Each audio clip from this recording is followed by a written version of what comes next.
ქუთაისში წვიმს, თუმცა ნალექი ევროინტეგრაციის მომხრეებს არ აშინებს. ამ წუთებში ადგილობრივი თვითმმართველობის ორგანოსთან რამდენიმე ათეული აქტივისტი არის შეკრებილი. სხვადასხვა პროფესიის, სხვადასხვა თაობის წარმომადგენელი ქართული ოცნების პოლიტიკას აპროტესტებს და ახალ არჩევნებს მოითხოვს. მე შევეცდები პირდაპირ ეთერში გავესაუბრო აქ შეკრებილ ადამიანებს, მათ ვკითხოს სათქმელი, თუ რას ამბობენ ისინი, როდემდე შეიძლება გაგრძელდეს ეს პროცესები და ასე შემდეგ. მიშიკო მუმლაძეს ვხედავ, სამოქალაქო აქტივისტს. მიშიკო, წვიმს, თუმცა როგორც ჩანს, ნალექი არ გვაშინებს. რა არის თქვენი სათქმელი?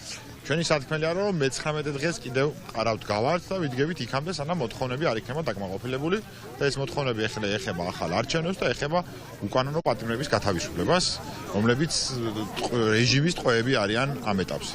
ყაველაშვილის დანიშვნაც მინდა რომ შეაფასო, როგორი არის თქვენი შეფასება, რას ეტყოდით ქუთაისიდან ახლა დანიშნულ პრეზიდენტს? ხო, პრეზიდენტს ვეტყოდი იმას, რომ უკეთესი იქნებოდა თუ ის გააგრძელებდა ფეხბურთის თამაშს და გუშინ მისი ვიდეო ნახე, სადაც ამბობს, რომ ფეხბურთელები რო კარიერას უამთავრებენ, არ იციან რა უნდა აკეთონო და ეს პირველ რიგში თავისთვის უნდა ეთქვა, ხო, თუ არ იციან რა უნდა აკეთონ, მით უმეტეს პრეზიდენტობა არ უნდა აკეთოს და ნახოთ, გონია რომ წარუმატებელი იქნება მისი პრეზიდენტობა და ვადის ამოწურამდე ვერ იქნება პრეზიდენტი. ძალიან დიდი მადლობა, თქვენ უსმენდით სამოქალაქო აქტივისტ მიშიკო მუმლაძეს. როგორც ხედავთ, ფერადი საწვიმრებით გამოვიდნენ ქუთაისელები ქუჩაში და ტრადიციად ქცეულ მე-19 დღეს აქ სწორედ ქალაქის მერიის წინ აღნიშნავენ. მე გავესაუბრები პირდაპირ ეთერში კიდევ ერთ აქტივისტს, ვალერი თევდორაძეს, ადვოკატს ვხედავ. ვალერ, მთავარი არხის პირდაპირ ეთერში ვართ. თუ შეიძლება რომ გითხრათ, უწყვეტი პროტესტის მე-19 დღე არის, თქვენი სათქმელი რა არის, რას ეთყოდით ქართულ ოცნებას? ქართულ ოცნებას ვეთყოდი, რომ როცა ამდენი ხალხი, აი მაგალითად აგერ ქუთაისში, წვიმაში, დეკემბერში დგას გარეთ, ეს ადამიანები უსამშობლოები არ არიან და ვერ იქნებიან. უსამშობლოები ისინი არიან, ვინც ახლა რაღაც სიბრძნეებს, იმედისგან მიწოდებულ პროპაგანდისტულ მესიჯებს აწკაპუნებენ Facebook-ზე. კეთილი ინებონ, შეხედონ ხალხის ხმას და კეთილი ინებონ და მოისმინონ ხალხის ხმა. კეთილინებონ დანიშნონ არჩევნები და დაუბრუნონ ხალხს ის, რაც მოპარეს თავხედურად, ეს ერთის მხრივ ძალაუფლების ბერკეტი არჩევნები და მეორე მხრივ ევროპული არჩევანი. კი ბატონო, უღმესი მადლობა. კიდევ ერთ აქტივისტს გავესაუბრები, გოჩა უგლავას. უწყვეტი პროტესტის მე-19 ღამე. ჩვენ რამდენჯერმე ვქონია ინტერვიუ, დღეს რას ეთყოდით ქართულ ოცნებას, რა არის თქვენი მთავარი სათქმელი, რა არის გზავნილი ქუთაისიდან ოცნების ხელისუფლებას, რომელსაც არავინ არ აღიარებს ფაქტობრივად გარდა დიქტატორული სახელმწიფოების. კი, მე-19 დღეა აქ ვდგავართ ამ ამინჩიც მათ შორის. სათქმელი არ იცვლება, პირიქით პროტესტს ემატება ბრაზი.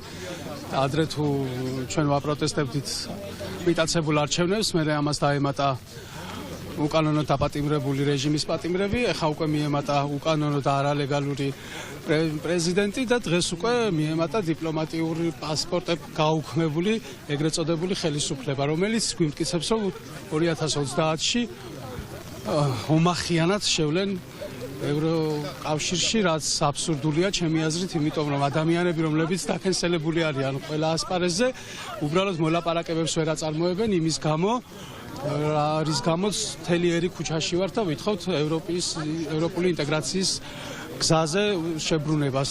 ეს გამორიცხულია. ამიტომ ვიქნებით აქ ყველანაირ ამინჩი და ყოველთვის. უღმესი მადლობა.